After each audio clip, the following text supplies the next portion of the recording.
Two men dressed as cops walked into a world-class museum. 81 minutes later, they walked out with $500 million in stolen art and disappeared forever. This isn't fiction. It's the true story of the greatest art heist in history. How did two thieves outsmart motion sensors, guards, and one of Boston's most iconic institutions? And more importantly, why has no one been caught over 30 years later? In this video, we're diving deep into every chilling detail of the Isabella Stewart Gardner Museum heist, a case that remains as unsolved as it is unbelievable. Late night in Boston, March 18th, 1990. It's 1:24 a.m. Boston is quiet, cold, and sleeping. Inside the Isabella Stewart Gardner Museum, two security guards are doing their usual rounds. It's St. Patrick's Day weekend. Spirits are high, and the streets have been filled with celebration. Suddenly, a buzzer rings at the side entrance. Two men are standing outside. They're wearing full police uniforms. One guard opens the door. "Boston Police," one says. "We're responding to a disturbance call. Let us in." Seconds later, both guards are handcuffed and gagged and locked in the basement. That's the moment the real crime begins. For the next 81 minutes, the two thieves roam the museum freely. They know exactly what they're doing. They don't rush. They don't panic. They seem to know where the cameras are and how to avoid them. They move through the Dutch room, the short gallery, the blue room. They smash frames off the walls, rip priceless works from their display, and leave the glass scattered like breadcrumbs.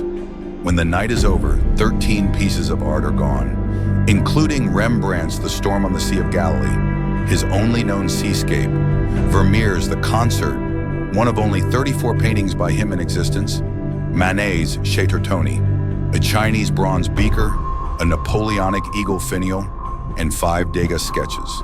Combined value? $500 million, the most expensive property theft in human history. But here's the chilling part. Nothing about this robbery makes sense.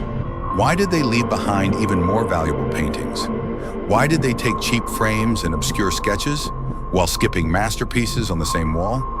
Why didn't the motion sensors pick them up in several rooms they clearly entered? And most haunting of all, how did they get past the security systems without ever triggering an alarm? The FBI launched the largest art investigation in American history. Hundreds of leads, 0 arrests. Not one of the stolen pieces has ever been recovered. Here's what we do know. Our suspects are two men dressed as cops. At 5'10" and 6'2", they were both white and wore fake Boston police uniforms. We think they planned this meticulously, knowing the layout, staff schedules, and security blind spots. But beyond that, the trail goes cold. Was this a professional crew? Was this an inside job? And where's the art now? To understand the scope of this mystery, we need to visit the museum itself. Today, the Isabella Stewart Gardner Museum is one of Boston's top cultural destinations, displaying European art from the 14th to 19th centuries. But its story begins with a single woman. Isabella Stewart Gardner was a wealthy socialite who dreamed of creating a palace of art. She traveled Europe searching for the perfect pieces. Then she found her perfect home, a grand mansion overlooking the Fenway in Boston. There she built her museum, filled with art and antiques, and welcomed the public to share it. When she died in 1940, she stipulated that the collection should remain intact forever. That mission continues today. The museum houses over 1,200 works, each telling the story of a bygone era. But the museum isn't just a place of beauty, it's also a fortress of security. Motion sensors guarded key rooms. Guards patrolled day and night, and every exit was monitored. But on the night of March 18th, 1990, that security was nowhere to be seen. The guards were overpowered, the alarms ignored, and the paintings vanished. This wasn't a rookie mistake. This was planned. When we analyze the heist itself, the first piece of the puzzle points to the guards. On the night of the robbery, two guards were working, Rick Abath and his supervisor, Al Loganform. An investigation revealed that Abraham had been buzzing people into the museum after hours on multiple occasions, violating protocol. On the night of the heist, he admitted to opening the door to investigate a noise. Instead, he saw two men in police uniform calmly requesting access. Later, both Abraham and Logan would pass lie detector tests, casting doubt on their involvement. But others disagreed, pointing to Logan's strange behavior during the investigation. Still, no charges were ever filed and no motive was uncovered. If not the guards, then who let the thieves in? And why? As the FBI searched for answers, a new question emerged. Who were these thieves? Their choice of attire suggested experience.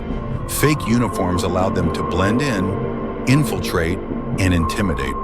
But where that experience came from remained a mystery. There are three theories surrounding the Gardner heist. First, there's the professional theory. From start to finish, this robbery had all the makings of a well-executed plan. The fact that the thieves knew which works to take, the tools to use, and how to disable security suggests prior knowledge and experience.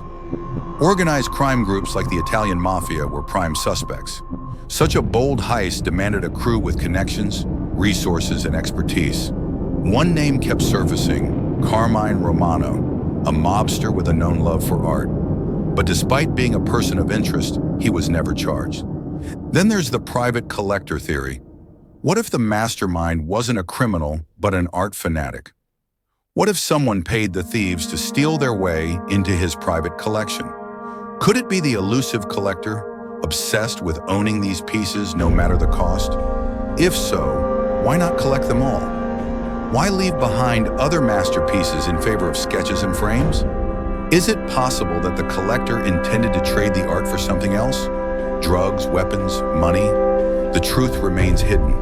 Finally, there's the third theory, the inside job. Given the planning required, it wouldn't be surprising if someone within the museum had helped the thieves. After all, they needed to know the schedule, layout, and security measures. Did a disgruntled employee plan the heist themselves? Or were they simply paid to open the door for a friend? No matter the theory, all roads lead to one question: what happened to the art? To answer that, we have to look at the art market. The challenge of fencing such high-profile works is that you can't sell them. You can't list Rembrandt on eBay or unload a Vermeer at Christie's. These pieces are too hot. They'd be recognized instantly, confiscated quickly, and traced directly back to the owner. So what can a thief do with them? Well, some believe the paintings were buried, hidden in plain sight somewhere in Boston. Others say they were moved overseas, smuggled out of the country before resurfacing in European black markets. Still, others believe the paintings were used as leverage in criminal negotiations, traded for illegal substances or weapons, or even destroyed to hide the evidence. Whatever happened to them, we do know that they haven't been seen since March 18, 1990. After the robbery, the FBI pledged to recover every piece. Over the years, they followed countless leads, chased shadows, and pieced together fragments. They combed through stolen property databases, scoured international auction records, and analyzed crime scene photos. But none of it led to the art or the thieves. Finally, in 2013, a breakthrough. The FBI announced they had identified the men responsible. They were two criminals, both since deceased, but no charges were filed, no art recovered. Dead men tell no tales. Today, the FBI still offers a $10 million reward for information leading to the recovery of the art. And every year on the anniversary, the case is renewed, hoping for a break, a witness, a lead, anything. But for now, the paintings remain missing, lost to time, hidden away, or maybe destroyed. All we have left are the empty frames, a shadow of what once hung there, a haunting reminder of what's still missing. The Isabella Stewart Gardner Museum heist is more than just a robbery. It's a crime novel brought to life, a mystery that's captivated the world for over 30 years. It's a story of meticulous planning, daring execution, and a baffling disappearance. And as the years go by, the chances of recovery grow slimmer. Maybe the paintings will turn up someday, hidden in an attic, buried in a backyard, or smuggled across a border. Maybe a collector will confess, a criminal will boast, or a family will inherit a secret. Anything can happen. But until then, the search continues. What do you think happened to the art? Do you have any theories on the case? Share your thoughts below. And for more intriguing mysteries, click on the next video. Don't forget to subscribe. See you in the next one.